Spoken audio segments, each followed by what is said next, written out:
ভালো বন্ধু বলে পরিচয় দিলেও ছাড় পাচ্ছে না ভারত। কাজে লাগলো না মোদির ম্যাজিকও।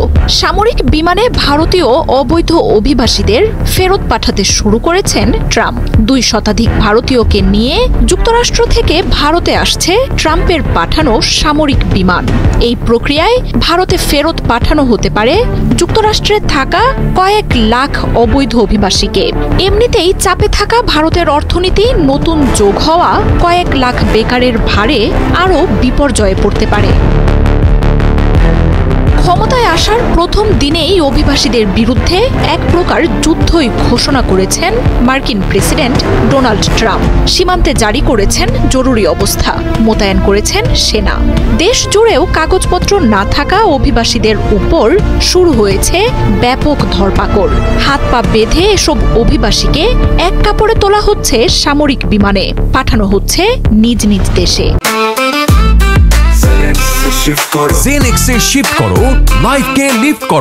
মার্কিন বাহিনীর C-17 এয়ারক্রাফট টেক্সাসের সান আন্তোনিও থেকে 205 জন অবৈধ অভিবাসীকে নিয়ে ভারতের পথে রওনা দিয়েছে। ট্রাম্প ক্ষমতায় আসার পর কলম্বিয়া, গুয়েতেমালার মতো কাছের দেশগুলোতে শরণার্থীদের ফেরত পাঠানো শুরু হলেও এখন লম্বা দূরত্ব পাড়ি দিয়ে ভারতেও এই প্রক্রিয়া শুরু করেছে মার্কিন প্রশাসন। অভিবাসী গ্রহণ করা সহ এই ব্যাপারে যুক্তরাষ্ট্রের কাজে সহায়তা না করলে শুল্ক আরোপ সহ নানা ধরনের নিষেধের হুঁশিয়ারিও দিয়ে রেখেছেন ট্রাম্প। আর এসব নিয়ে তুমুল তৎপর হয়ে ওঠে ভারতের মোদি প্রশাসন। ট্রাম্পের ক্ষমতা নেয়ার পরই 18,000 অবৈধ অভিবাসীকে ফেরত আনার ঘোষণাও দেয় ভারত।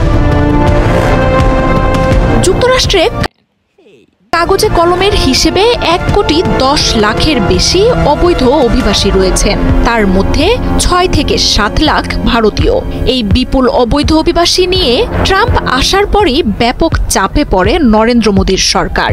18,000 অবৈধ অভিবাসীকে ফেরত আনার ব্যাপারে সরকার জানায়, বৈধ উপায়ে যেন যুক্তরাষ্ট্রে আরও বেশি লোক পাঠাতে পারে, তাই স্বেচ্ছায় তাদের ফিরিয়ে আনা হচ্ছে। তবে গণমাধ্যমগুলো জানিয়েছে, এই ইস্যুতে ট্রাম্পের হুমকি বা নিষেধের মতো লজ্জা এড়াতে চাইছে দেশটি। ভারতের লাখো মানুষ কাজের জন্য বিভিন্ন ভিসায় যুক্তরাষ্ট্রে অবস্থান করছেন। এই ভিসাও বাতিল করার হুমকি দিয়েছিলেন ট্রাম্প। এরপরই ভারতের উদ্বেগ বাড়তে থাকে। গেল সপ্তাহেই ভারতের প্রধানমন্ত্রীর সাথে ফোনালাপ করেন ট্রাম্প। নির্বাচনী প্রচারণাতেই ট্রাম্প জানিয়েছিলেন, ক্ষমতায় আসলে যুক্তরাষ্ট্রের ইতিহাসের সবচেয়ে বড় অভিবাসী স্থানান্তরের কাজ করবেন তিনি। অবৈধ এসব অভিবাসীকে এলিয়েন বলে তাদের নিজেদের জায়গায় ফেরত পাঠাতে বারবারই প্রতিশ্রুতি দিয়েছেন এই নেতা। এরই জেরে ফেরত আসতে শুরু করেছে ভারতীয়রা। মার্জিয়া উপমা, 71। আমারও সেই শরম লাগবে, সেই শরম করি আমার শরম। হ্যাঁ কি? হ্যাঁ বুঝি নাই, নেট খারাপ, নেট খারাপ, নেট খারাপ, নেট খারাপ, নেট খারাপ। দাঁড়াও দাঁড়াও দাঁড়াও দাঁড়াও।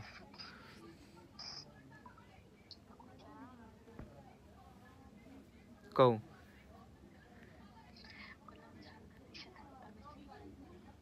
জান্নাতি কিরা?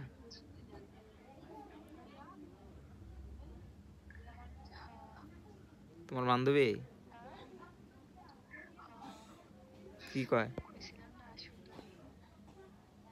কি জানি, ফোনে ফোনে ফোন দিছিল নাকি কাত? কি করতে হলো?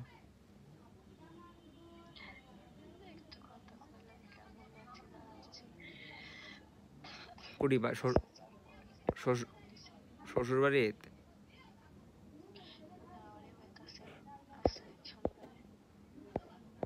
শ্বশুর যায়নি?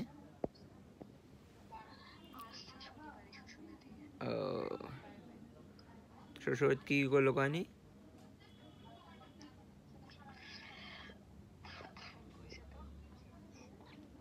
আমি একটু শুনি।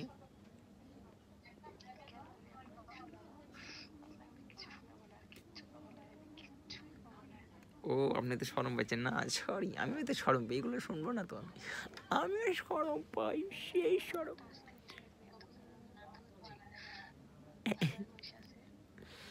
আমিও শরম পাই, আমিও সেই শরম। এত শরম কেন আমার? হ্যালো, এত শরম কেন? ওয়াই, কেন আমি শরম পাবো না? আমি শরম পাই, অনেক শরম পাই। এই শরম, এই শরম। হ্যাঁ,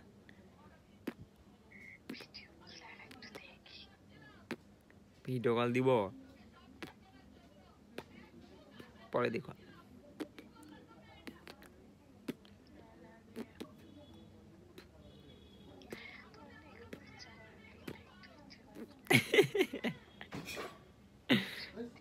আমি আমার কাজে আছি না, গাদা কাজ করছি যে একটু, এই জন্য তো মনে করো ফোন দিচ্ছি না। আর এক সার্ভিসে খুব আগে যাবো, এই জন্য কিছু করছি না, একটা সাইডে আসে তারপরে।